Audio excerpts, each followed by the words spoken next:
Um, I like to start off with the fact that if financial security is already present, a lot of the times what I've noticed within people is that they give up their well being, they give up relationships, and they give up their sense of who they are and their identity. People get hyper focused on focusing on money and what their outcomes of their money or what they see to happen in the future, and they don't focus on the present. They don't focus on their health and their well-being and the people around them, and they push these things to the side because they feel as important. And while money is super important for basic survival and for solving financial problems, obviously it can't solve issues within your health and your emotional well-being. So I think that there's definitely drawbacks to being hyper focused on financial security, and it really harms a person's mental health and their physical well being. And these are things that are equally and even more important than money and finances. My next point is about relationships and social presence. And I think that relationships and community are the most important aspects of being a human, and being able to have people to lean on and that you can get help from, that you can reach out to when needed.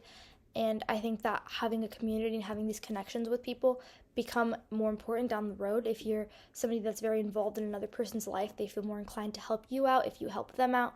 And it kind of creates this relationship of mutual respect and mutual care for one another. And I think that's more important. Money can't buy you relationships, and money can't buy you help as much from real connection, real human to human connection.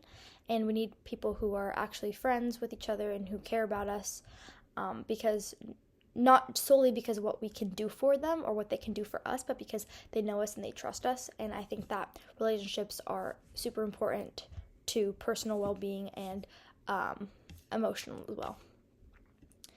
And for the aspect of curiosity and creativity, I think that money sometimes draws back from that. So when you don't have to worry about money, you have the freedom to ask different questions. So like, how do I make money? Instead of that, you can ask like, what actually interests me? What do I want to learn from? I think that a lot of wealthy people get stuck in the trap where they're hyper focused on financial success and they're just trying to make more and more money. But curiosity kind of helps you find out more about yourself and what excites you and for your personally, like what's important to you. And financial success is not the only way to measure success. You can also measure success through learning. I think that's a very important thing that people don't really think about a lot. Learning is really important to growing not just yourself, but your goals, your future. So just as important as money. And for the last question, if money were no longer a constraint, how would I spend my time?